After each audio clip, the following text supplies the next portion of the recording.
Good morning, it's 11:30 a.m. Welcome to Newsroom on GHOne TV. Coming up in this edition.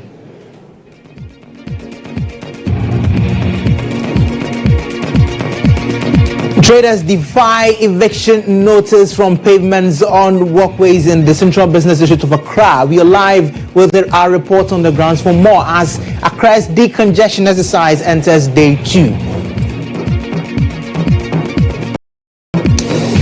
The Attorney General dismisses injunction against CJ suspension, describing it as frivolous. We would speak to our legal affairs correspondent for more on this particular matter as well.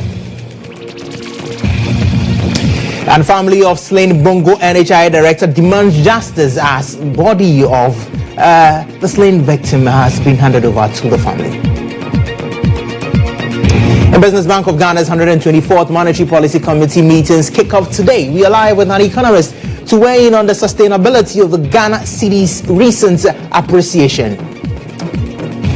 And on the international front, South Africa's Cyril Ramaphosa visits White House to mend ties with Trump administration.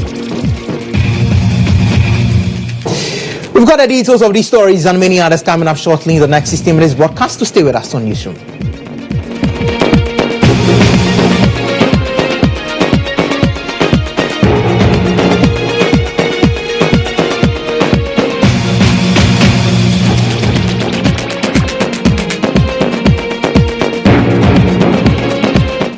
Welcome once again to the bulletin. My name is Emmanuel Agyabeng.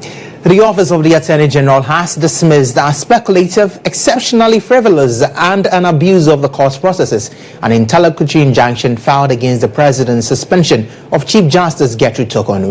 The Office of the Attorney General has dismissed this particular injunction that was filed by the citizenship group, a civil society organization which is challenging the legal processes that led to the suspension of the Chief Justice. They are asking the Supreme Court to declare that the President's actions in response to 3 petitions filed against the CJ is in contravention of many provisions of the 1992 Constitution.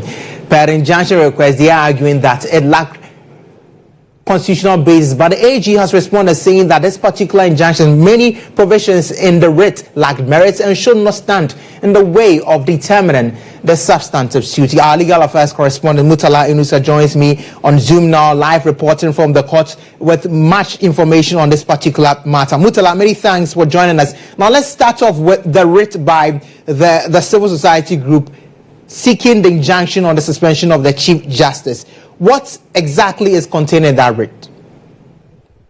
Well, Emmanuel, what the civil society organization is actually asking from the Supreme Court is that if you look at the processes activated by the President following the warrant to suspend the Lady Chief Justice, they are of the view that that particular prima facie that led to the suspension ought to have been given to the Chief Justice, and as at now, that has not been done. So that is why they initiated the raid at the Supreme Court, and they're saying that currently the committee is in motion. The committee is set up to hear the petitions.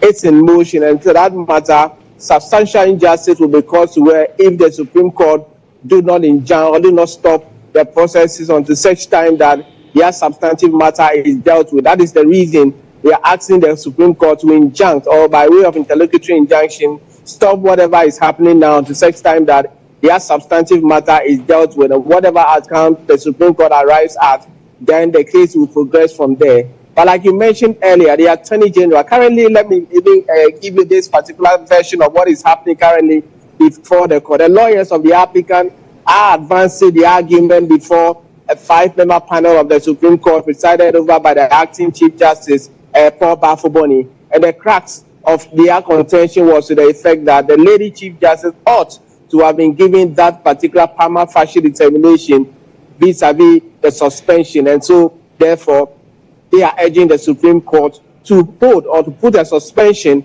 on whatever processes are currently happening before Justice Gabriel Palmer's committee. And in fact, the applicants sued the Attorney General, one party. The second is the Lady Chief Justice herself, Justice Koko, and of course, Justice Gabriel Palmer is the third defendant here in respect of the matters that they have raised before the court. Just before I came out to engage you, the Attorney General was about to also respond to the interlocutory injunction that has been moved. But clearly, what the AG intends to do by way of the affidavit in opposition that they have filed is to argue that, yes, the particular argument before the court by way of the interlocutory injunction being sought is frivolous, exceptionally frivolous in nature, and it is an abuse of court processes. One of the issues that has also come to the fore, it's about whether or not what is being paraded in the media or social media as being the petition are truly the satisfied copies of the petitions that we are being talked about. The issue about it being discussed on various media platforms and all of that has taken the center stage here. It is one of the issues that is actually making sure that the judges are finding out that, yes, what do you think or what you have attached to your processes before the court, are they the classified, are they the certified true copy? From who is it coming from and all of that? So, Emmanuel, the AG, pretty shortly, I'm sure by now he's on his feet. Deputy Attorney General Amatsi, pretty shortly, I'm sure that he will be on his feet. And whatever will be the outcome, I'm sure that in our subsequent bulletin, we will bring that note. But what is clear is that the applicants have moved their case and they are urging the court to halt the processes. And by way of what we have seen, the Attorney General is vehemently opposing to that. Mutala, thank you so much. We'll allow you to take leave of us as you go get the facts and details of what is happening in the law. Mutala Inusa is our legal affairs correspondent here at the EIB network. But still on the suspension of the CJ, Ghana's former ambassador to Germany, GHOne, has voiced strong concerns over that particular suspension. She has described it as a deliberate attack on women in leadership. She said Ghana's history of producing female chief justices and the country international recognition, and warned that such developments could reverse hard-won progress in gender representation at the highest level of governance. I don't like it. I don't like it at all. What don't you like? I've read the petitions, some of them. I've read her responses. The most difficult one I've seen was a money matter. And I've read her response to that. If for nothing at all, I mean, look at it quietly. I don't want to tell President Mahama what to do, but I think you are targeting women. Some women may not care. Also, well, it didn't affect me. It affected this other one. But it's proud when I tell my German colleagues that they ask, so how are women in your country? I said, we've had at least 3 women chief justices in our country. And they say, really? We haven't had that here. So it's a plus for us when we have that. Then you have a woman chief justice in your country, and now you are attacking her from the treetop. She's a thief, she's done this, she's done that. I mean, where are we going? The women, the young women that you are buying sanitary pads for, encouraging them to stay in school so they don't leave school because they are in their menstrual period.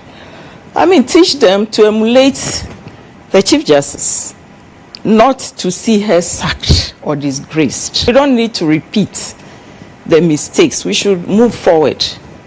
Johnny Walker, keep walking.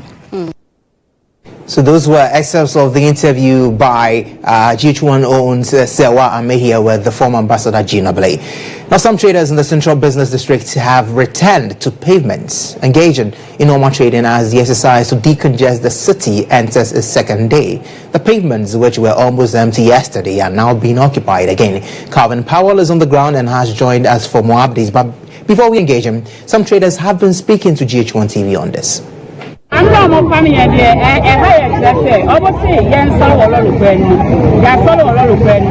And see, almost yes, I can't help it. So I just say, or may you make it anyhow. Who is school crowd when you're doing it? I'm at the control. You're off. I want your shopper. It is only someone coming here. You fire the first one. You ever hear my tears from some almost yes, you look at my Sabaya and Sabaya. But Sanya said, maybe a better some more Pamia Crown Park. Ogo one in Niaman or the Apiti Baby, Niama Dos, it's more child. Then Niama Dos, no man at the kiss. Now you are baby, and your baby after. Yes, Ramu, and Sunny Yapaja Bami say, you to meet you. Ghana may say, oh, we are mobile. No, I'm saying, man, now your money has to be a mobile. Yes, I know. I'm going to say, Mr. Abaye, I saw for me. I want so much to teach you. I want to see and me just say, I didn't know what you're moving.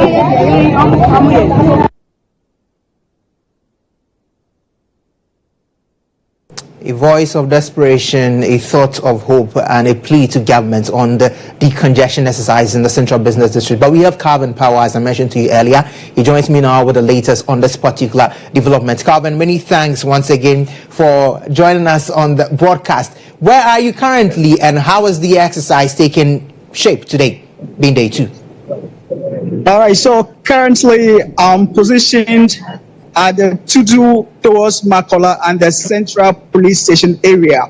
The exercise is going on smoothly, and it's been largely since continuation of what started yesterday in the sense of sensitization. So according to the mayor, he's not in here to seize anyone's goods or confiscate them for any form of fine to be paid. So he is advising them that they should give way so that a demarcation is given for them to stay behind a particular line that will be drawn in order to allow for pedestrians' passage to be free.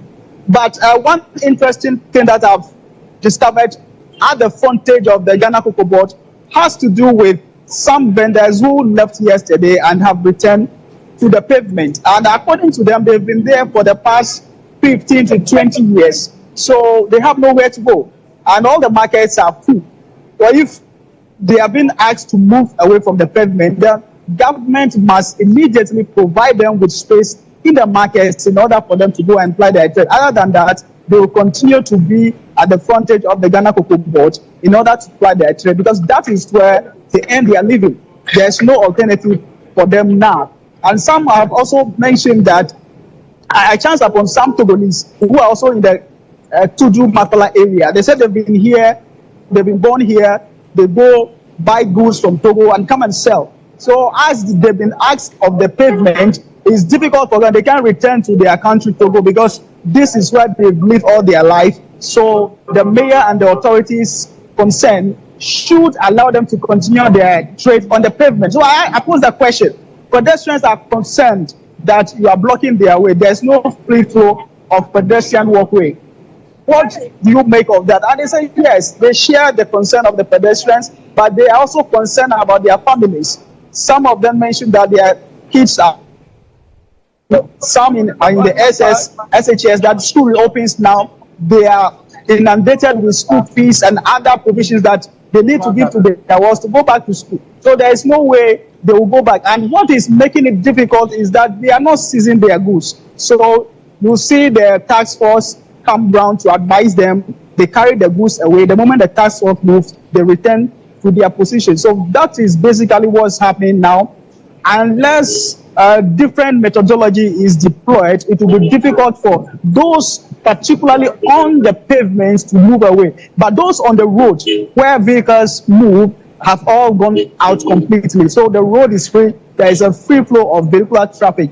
But on the pedestrians' walkway, the story is different. It remains the same as the vendors continue to ply their trade on the pavements. Calvin, thank you so much for the update on the decongestion exercise. It enters day 2 today, and we are looking forward to see what government's position, especially by way of the Accra Metropolitan Assembly, would be on people returning to the pavement to ply their traders, though no directive was given yesterday. Still in the Greater Accra region, the sector minister, as the regional minister, Linda Quio, says government will once again evict illegal occupants at the old Fadama scrap market to pave the way for planned development projects in the area. She added that ongoing dialogue with those occupying the area illegally is intended to prevent further encroachment and ensure an orderly and humane redevelopment process.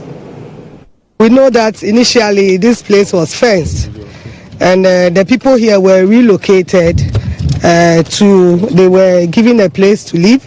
Later we were told after the election they came back here, and so there was a committee that was set up for evacuating them back to where exactly they were asked to go. And so we also noticed that we picked an intel that they collect this money from this Aboboya to allow them to dam their refuse here. And so that is why we are here, to have a look of the happenings here and also to see how best we can evacuate them back to where they were asked to go. There's a new government, and so it's not just a one-day wonder. It's a process, and so definitely the place is a reserve site that will be used for a project. That will benefit the entire country, and so we'll still use this place for that project. The fencing is enough, just that there wasn't a gate, and so we are planning to fix the gate. The MC is here, and so we are talking to him so that there has been a budget. They brought a budget for the gate, fixing of the gate, and so we work towards that. And they also brought their petitions, their grievances as to what we should do for them so that they can go back. And so we are looking at it. We'll make sure that we work towards it and then we evacuate them here. Away from the Greater Accra region, let's head up to the northern part of the country, where the family of the slain Bogo District Director of the National Health Insurance Authority is demanding justice for their murdered relative. Mohammed Seydou Akugri was brutally shot and killed on Tuesday, May 20, and his body was subsequently set ablaze in Nangodi, a community near Bogatanga in the Upper East region. The killing has intensified fears among residents who were calling for the swift arrest of the perpetrators. The killing? The family, who received the remains of Mohammed this morning, say that they want justice served on their slain relative.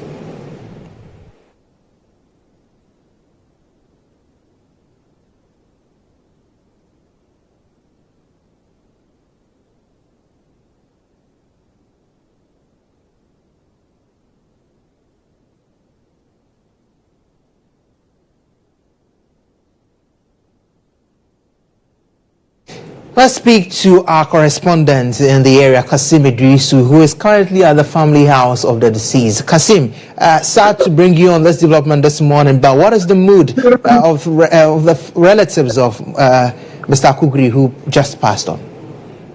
Good morning. The mood of the family of Mr. Akugri, it's sad to report that the family are all worried about the demise of their beloved loved one. According to them, when I got here in the morning, the whole place was quiet, and then people are still trooping in to see how the family are doing and how the widow is doing. He's a good, according to them, he's a good person to them. He live with them in peace. This should be a serious matter to the police to investigate, to bring the perpetrators to book. So the whole place is very sad.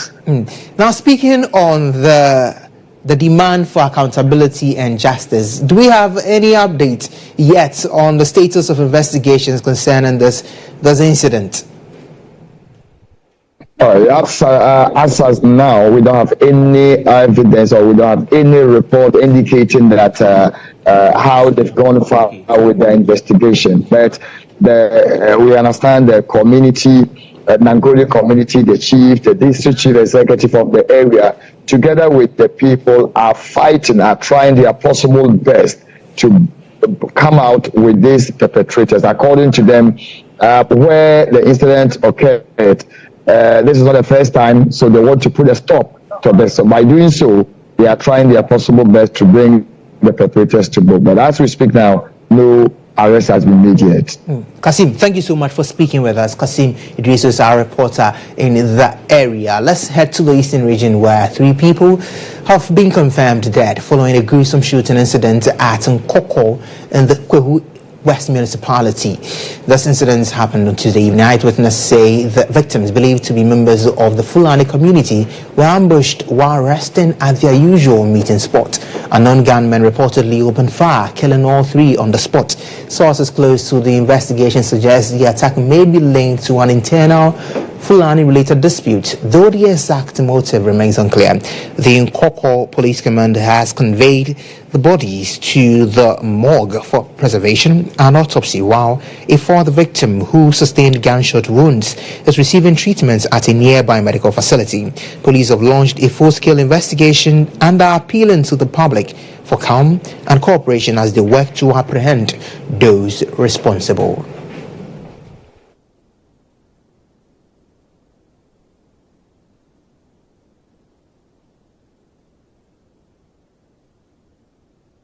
We're back to the Greater Accra region, and here the Ghana Immigration Service has successfully repatriated 925 undocumented migrants and street beggars out of the 2,241 individuals arrested during a recent operation. In a statement signed by Chief Superintendent Michael Agyabeng, who is Director of Public Affairs for the Ghana Immigration Service, it's indicated that repatriation efforts for the remaining individuals will continue in due course. However, the exercise has been temporarily suspended due to congestion at the holding center at the national headquarters.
(921), that's less than 50% of the entire 2,000 plus that were detained by the Ghana Immigration Service. But details of the mopping up of street beggars in the Central Business District and other hotspots in Accra, as well as the reasoning behind the suspension, my colleague Obed King-Gaglo has been following the Ghana Immigration Service since day one they began the exercise, and is in studio with me now to give us a breakdown of all the activities. Gaglo, take us away. Right, so Emmanuel, you remember that the Ghana Immigration Service undertook a roundup of some undocumented migrants here in the Greater Accra region. Now, I followed that very exercise, and you remember we reported that a total of 2,241 persons were arrested on that day, and they were sent to the national headquarters of the Ghana Immigration Service, where they undertook screening exercise and also profiling. So what we can report from the service is that they've done a breakdown or a profile of the various nationalities of these undocumented migrants. So, as you have it here, for the Nigerians, we have 2,073 of them that have been repatriated as we speak. Then Nigerians, we have 138 persons that have been repatriated. When we come to the Burkinabes, we have a total of 28 of them have been successfully repatriated. Then the Guineans, we have one person, and then Malians, we also have one person. Now let's move on and look at those that are also yet to be repatriated. So the remaining, we have 819 of them still at the national headquarters of the Ghana Immigration Service. Then when we come to the Nigerians, we have 106 still there. The Burkinabes, none. The Guinean, also none. And the Malians, also none. So as we speak, we have all these people still there waiting to be repatriated to their various homes of origin. So, I understand that the exercise has been suspended. What is the reason? What is happening with the exercise? According to the Ghana Immigration Service, due to the numbers that they recorded during the first day of the exercise, they could not contain them at the holding center. So when you go to the national headquarters of the Ghana Immigration Service, there was a holding center where they mounted tents to do their profiling and also the medical screening. that place was not enough for them to contain them, and so that's the reason they've given for holding on with the exercise. They believe that after repatriating the rest, there will be space enough to continue the exercise. So those are the reasons why the operation has been put on hold as we speak. Robert, thank you so much for the breakdown and the updates. As we do understand it, this is the number speaking for himself, 925 gone, some more to go, and the service hopes to have space to occupy many more persons when they capture them from the streets. But let's speak to our colleagues outside Ghana and really their plight when it comes to furthering the education abroad. Beneficiaries of the Ghana Scholarship Secretariat in various countries are threatening to stage a massive demonstration over the non-payment of their stipends and other entitlements. According to the Coalition of Ghanaian Scholars Abroad, it has been 14 months since they last received their stipends, and 2 academic years have passed without book and health allowances. In a joint statement, student leaders representing regions in Europe, North America and Asia criticized the government for neglect in its duty to sustain their education. They say this comes after numerous appeals and diplomatic efforts that have yielded no results. One beneficiary joins me now for a conversation, and for security reasons he pled to go anonymous. So I'll use the name Emmanuel when I'm representing him in this entire conversation. Emmanuel, not your name, but tell us, how has the engagement been with authorities on this particular matter? You say efforts have gone unyielded. Why do you say so, and what has been their response so far? All right. Thank you. Thank you for this opportunity to speak on the situation we're going through. Okay, so we've been trying to reach out to the Secretariat through our embassy here, the embassies in all the countries involved.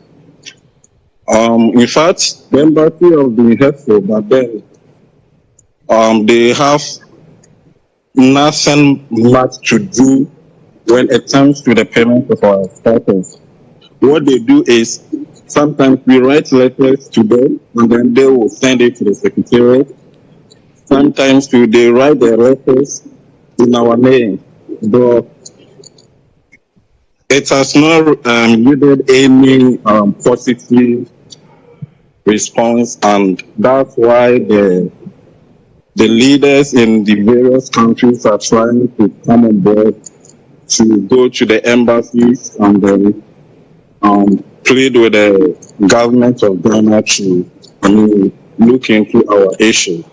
So they believe that these embassies are like Ghana in let's say Morocco, Ghana in Algeria, Ghana in Russia, Ghana in Cuba. So we believe that we want to go to our home, that's the embassy, and then try out to our father.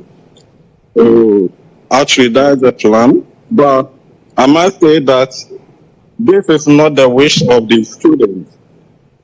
Last year, we did same at the embassy after we had gone for 10 months without stipends. And we went to the embassy because this scholarship program is a bilateral cooperation. The agency of Morocco, who is in charge of this international cooperation, wasn't too happy with it. And we learned that after the demonstration, last year they decided not to give scholarship slots to Ghana. So we are aware of these consequences, and we are not really willing to do this demonstration, but we have no option now. We have no option because we tried all the diplomatic ways, and it seems like we are neglected.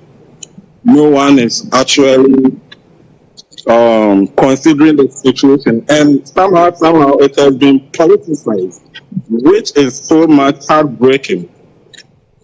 Yeah, I think the stakeholders think that most of us have been here since the time of the NPP, and they think we are NPP people or something of that sort. But the truth is that we are Ghanaians. We are Ghanaians. We are not NDC or NPP. And this, our cry, is a sincere cry from desperate students who feel like they've been neglected by the government that sent them to these countries to study. Yeah, so basically that's what has been going on. 40 months and 2 academic years, we've not been paid our stipends and then book and health allowance as it was signed on the contract that were given to students. And then I want to talk about something. The one effect that these unpaid stipends causes the students. So in 2021, a medical student in Cuba died out of, according to the report, he was having a peptic ulcer, and then I think for a very long internal bleeding and all that, he couldn't survive it. And that was because during that year we had all the countries that Ghanaian students are there.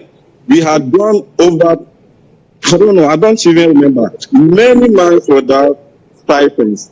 And then this issue, the current Minister for Foreign Affairs talked about it. In fact, when you go to Ghana with their page, you find out that the current Minister for Foreign Affairs talks about this issue. So when you see students coming out to plead with the government, it shouldn't be politicized because we've seen effects of these unpaid stipends. It causes a whole lot of emotional stress and all that. I possibly cannot fully understand how painful your situation is, but we are hopeful the ones we have given some attention to this matter, government would certainly step in to deal with it and ensure that your stipends come your way. Thank you so much for speaking with us here on Newsroom. And now, as Ghana seeks to promote youth empowerment and offer support to startups, the second edition of Ghana Grows Empower 360 wrapped up on a high note in Accra, with 32 young women and persons with disabilities receiving fully stocked starter packs to kickstart their careers. Imagine a society where persons living with disabilities are not only included but empowered and supported with the financial tools and skills they need to thrive. That vision took a step closer to reality in Accra, where the second edition of Ghana Grows Empower 360 ended on a high note. A total of 32 young women and persons with disabilities received fully stocked starter packs to launch their own businesses. Empower 360 is a flagship initiative under the Ghana Grows program, a collaboration between the MasterCard Foundation and the Springboard Roadshow Foundation. It targets young people aged 15 to 35 and blends hands-on trade skills with intensive personal and business development training. At a brief ceremony held in Accra, the executive director of the Springboard Roadshow Foundation, Comfort Okran, encouraged the beneficiaries to make the most of this unique opportunity. Every single one is going away with a starter kit, so that you don't have, you are not just shown the skill, but you are given the capacity to go and work. Now, I was interacting with them in their different sessions. They were saying that, wow, when they go back, they are not just going to start their own businesses, but they are going to support people in their community who are interested in learning. Now, remember that some of them came from girls' clubs. So they say they'll go and show the girls' club members how to do the different skills they've come to learn. So, indeed, it becomes an Empower 360. Some participants also spoke to GHOne News. So far, the program was amazing. It's helped me acquire the skills that I'm not aware of. So I'm highly excited to thank the Springboard Roadshow Foundation, Mr. and Mrs. Okan, for their good work they have done, the management team. And I'm also grateful to thank the board for creating a room from physically challenged people also to take part in their program? It's been very beneficial because looking back at the community, we know there are so many people there with so many skills, but the soap making isn't very common.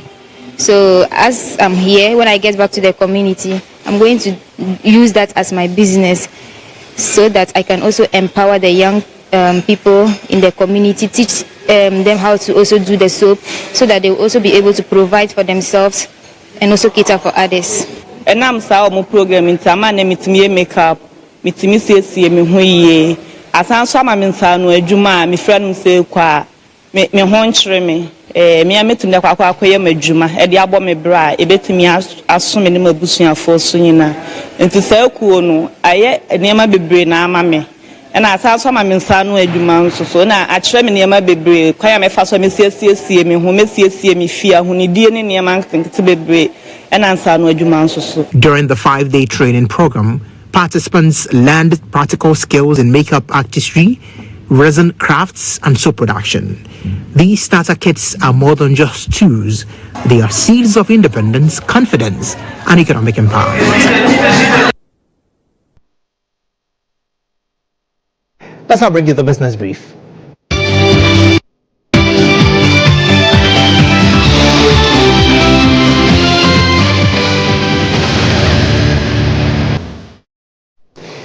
The Director General of the Ghana Standards Authority, Professor Alex Dodu, has expressed grave concerns over the reliability and accuracy of electricity meters currently in use across the country.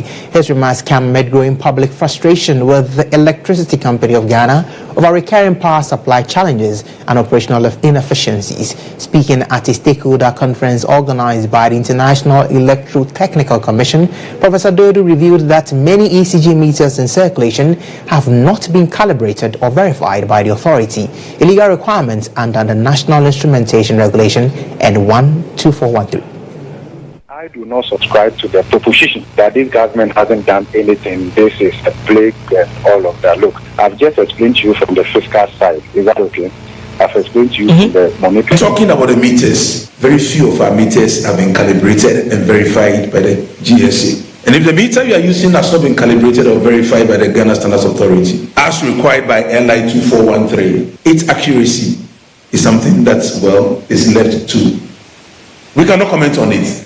The law says they must be verified and calibrated, and thankfully we are working with the ECG and PURC to be sure that all the millions of meters in Ghana are calibrated and verified by the GSA. The authority given the power to do that, because without it, consumers cannot say they are protected, industry cannot say they are trading fairly. Under the umbrella of electrotechnical, we are looking at all electrical appliances, electronic appliances, and to some extent telecommunication-based appliances. And this makes the maximum of what you have at home: your TV, your microwave, your remote, and so on and so forth, your computer, your radio, all the appliances you connect to power. They need to be regulated. Away from the energy sector and standards there, the Monetary Policy Committee of the Bank of Ghana has begun its 124th meeting to review the country's macroeconomic performance and evaluate the broader economic outlook. The meeting comes at a time when the Ghanaian cedi is showing signs of strength against major international currencies. As of Tuesday, May 21, 2025, the cedi was trading at 12.10 to the US dollar on the interbank markets, the official rate quoted by the Bank of Ghana. The committee is expected to deliberate on strategies to sustain or further lower inflation, which stood at 21.2% in April 2025. At its previous meeting, the MPC raised the policy rate by 100 basis points to 28% in a bid to reinforce the disinflation momentum. What would be the new direction by the MPC? We have been joined by economists with the University of Ghana Business School, Professor Patrick Isuming, to dissect issues of the economy, inflation, and the cedi's recent gains against major trading currencies. He joins me now via Zoom. Prof, good afternoon, and we are grateful that you could join us even on short notice.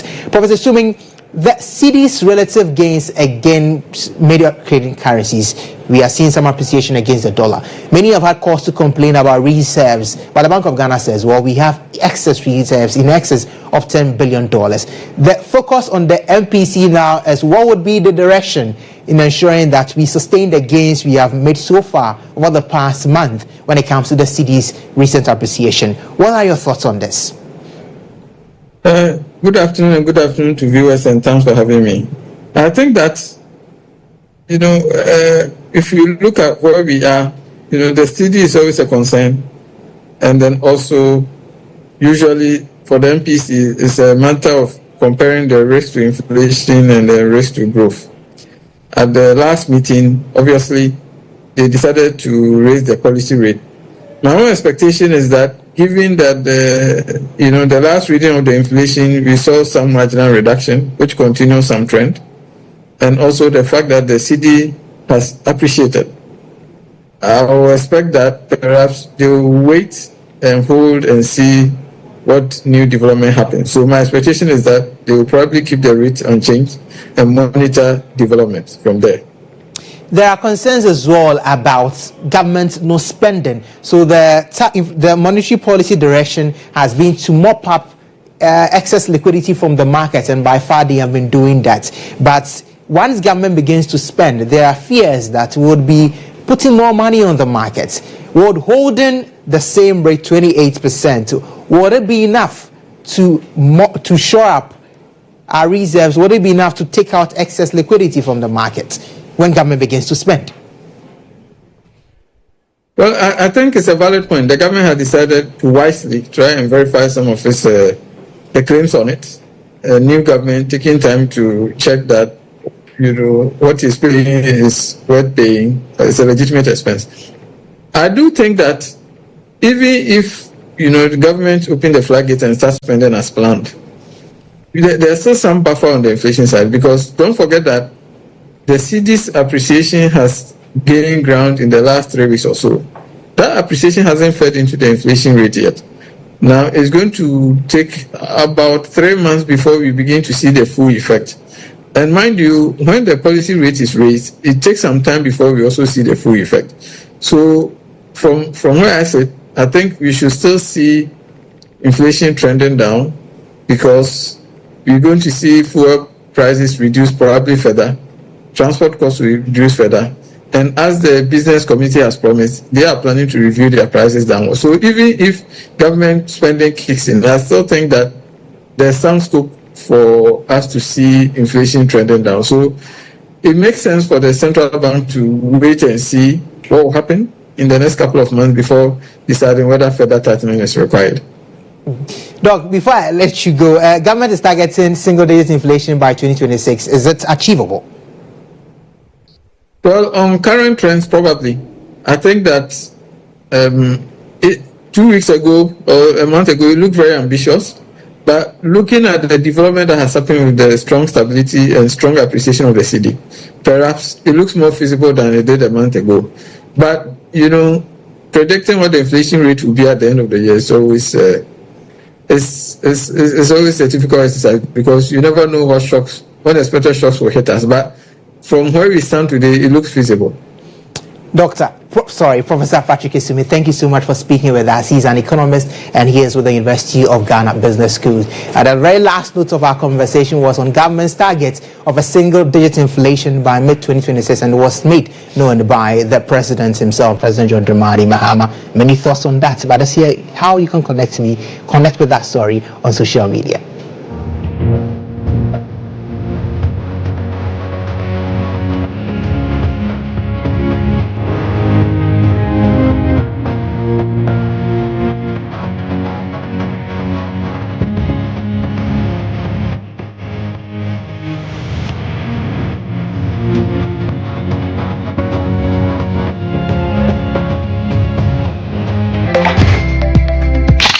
So rightly said, government targets single-digit inflation by mid-2026. What will it take? Professor Isuming believes that it's feasible. As I mentioned on our social media handles that you just saw, many have had thoughts on government's economic outlook. Nanama Akwa stands by with the latest on that. Nanama?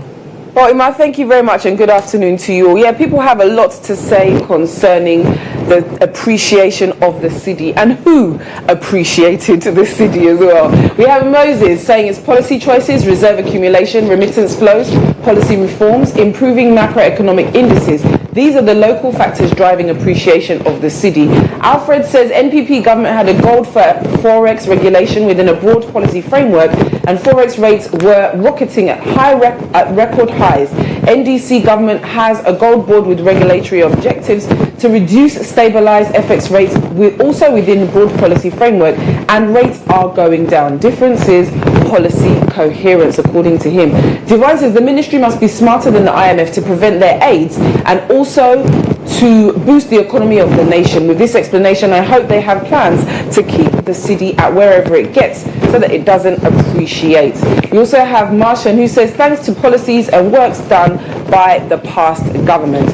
We also have John, who says if this was the case, I should be able to go to my local bank and buy unlimited dollars for the official exchange rate. I encourage anybody reading this to try. The answer is you won't even get more than $300. Saint says, okay, let's do it like this. We keep them in opposition while we credit them for everything happening in the country. Deal? Then we have our next comment. They're not gonna get any credit for the city's performance. We saw them, they couldn't manage the economy, they destroyed everything. We also have Francis here saying they must be held accountable for the collapse of the economy, talking about the NPP. By now, the whole economic management team must be facing prosecution. Mr. Simon thinks it's funny how they only want to take credit for good things but turn their backs on the mess they created. NPP, he says, never again. We also have Ike. City's rise is economic process. Sensible measures produce it and it's global. Dumsor is negligence and not crisis. Buy crude and power the machines to produce the light. We also have King here. The NPP does not like this at all. We also have Rio at best. What is the man doing right that the previous administration couldn't do? Asking if it's competency. Our last comment is Jonas, who says, gold board key in Ghana's cedi stabilization. Well, that's what you had to say about the appreciation of the cedi. Is it MPP? Is it NDC? Well, continue to send us your messages on Instagram, Facebook, and on X. My name is Nanama Akwa Ima. Back over to you. Well, I guess for every consumer out there, it is about cost and how much you are taking out of your pocket. So the cedi appreciates. It means that the cost of goods sold by traders goes down. It means that we suffer much lower prices, and means that as well, inflation, the rate at which people increase goods and services in the country as well, will not be as much as it is currently, and government's target perhaps might be achieved, one which Professor Isuming believes is feasible. Enough for the hard talk. Time to do sports.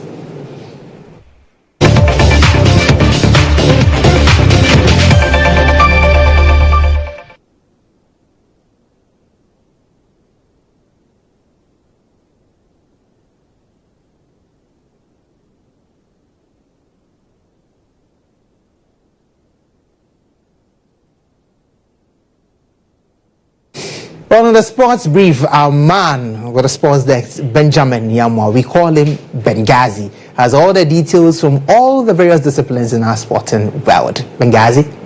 Well, thank you very much. And definitely I'll give you some news on football, some volleyball news as well in here. Tonight, will it be a Red Devil that will win it, or will it be Hotspur that will be crowned winners of the Europa? We're going from some local stories. The coach of the Ghana Army volleyball team, Ernest Asante, has made a passionate appeal to government to give more attention to volleyball, highlighting the many opportunities the sport offers in Ghana.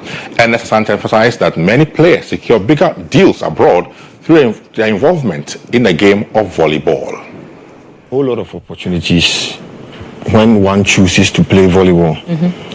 Like some of us were ordinary civilians, then through volleyball gave us the opportunity to also become service personnel.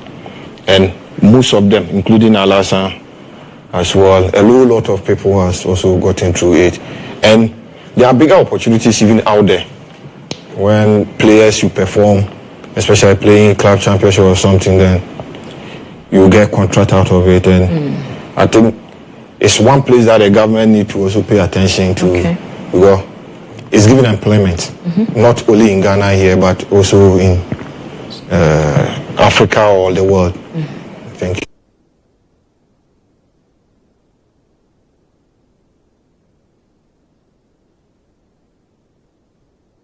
From volleyball, let's do some football news now, where Kevin De Bruyne received an emotional farewell at the Etihad Stadium for the final time on Tuesday night, and the moment even brought manager Pep who called it a sad day in football. The 3-year-old Belgian will go down as Man City's and proclaimed he will always be here after the announcement that a statue will be built in his honor outside the stadium. Now, Captain De Bruyne is set to depart this summer and began his last home game in City's 3-1 victory over Bournemouth last night, but the Premier League greats bowed out on a somewhat abject manner as he missed a sitter in the game last night against Bournemouth in the Premier League.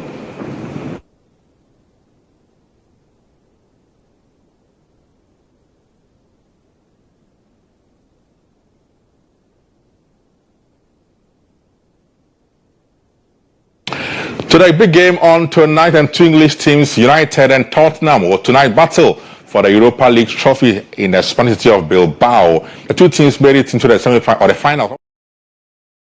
The domestic English Premier League. Tottenham head coach Ange Postecoglou believes his side can do something special and lead the Europa Cup trophy tonight. You're at a club like ours and trophy for quite a long time, and a European trophy for even longer. You realise the significance of that, but we've still got to prepare in the same way and make sure we're ready for a tough opponent, and the opportunity is there then to do something special. Because fair to say the odds of someone like me being in this position are pretty small from where I started, but again, for me, what's really important is that this next sort of 24 hours I put my energies into helping the team prepare and the players prepare, and if I can contribute to, like I said, something really special for this football club, then I guess there's no greater motivation than that. Meanwhile, defender for United Harry Maguire believes his colleagues are focused, prepared for this final game tonight against Tottenham Hotspur. For this club, it comes with, it's a huge privilege, it's a huge honour, but it comes with pressure as well and scrutiny. And if you can't handle it, you shouldn't be playing for this club. So every game that we play for at this club, the pressure, the scrutiny is always on you. There's no different tomorrow night, although obviously it's a final and a trophy on the line. So we'll go into it the same, we'll prepare well, but we'll be fully focused, and like I said, finals are there to be won, and hopefully we're on the right side of the result. I think we're a totally different side now. We've spent a lot of time with this manager, and I think in Europe we've proven that we can win football matches. So, they're a tough team, we know that. They're a good team, they play at a good intensity, and it's going to be a tough game, but we're fully prepared and we feel like we can win the match.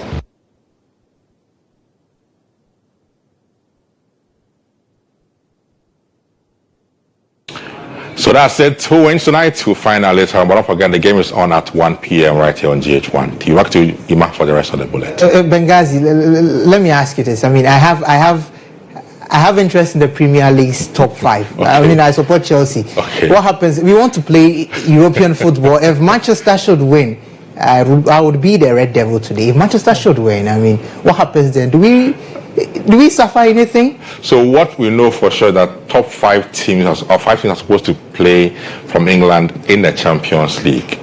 But if Manchester tonight, of course, now it's down to, I think this team is going to win because it's Tottenham and Manchester. So for sure, there's going to be 5 teams in the EPL that will be in there. But if any team wins tonight, actually, it will mean that one team obviously will suffer in the top 5 on the league table as it stands in the EPL. That's what it means. Because 6 cannot go in the middle, it's 5. If any of the teams that win tonight, top 5, one team will suffer. So Chelsea better plays well. I know that's what your interest is. Yeah, we'll keep Chelsea better plays better, or 4, the top 4 at least, to ensure they are secure for Champions League football. We'll keep the blue flag flying high. Babengasi, thank you so much for the contest. Let's now do some international news.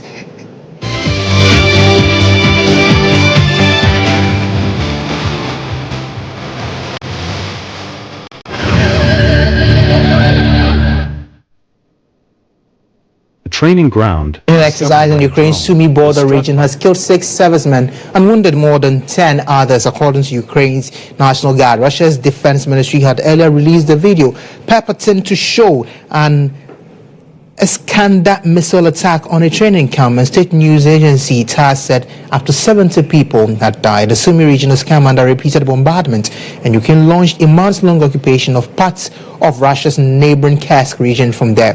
The Ukrainian military said the aim of the offensive had been to help create a buffer zone to protect Sumy, but some have complained of the scale of the military losses. The attack comes as a heavy blow to the Ukrainian military, And the National Guard says it had previously developed an algorithm of actions as well as orders to deal with the threat of airstrikes and people gathered in one place. South Africa's leader Cyril Ramaphosa at the White House today for a meeting that might be a tense one after Trump accused the country's government of allowing a genocide to take place against minority white farmers. South Africa has strongly rejected the allegation, and President Cyril Ramaphosa pushed for the meeting with the Trump administration in an attempt to salvage the country's relationship with the United States, which is at its lowest point since the end of the apartheid system of racial segregation in 1994.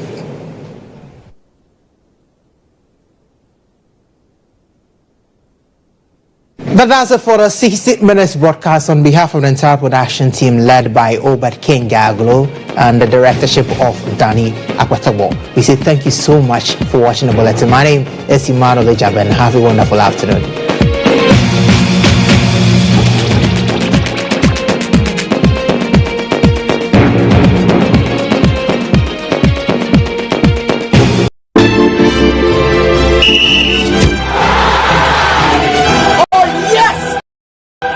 Your fat fever. What?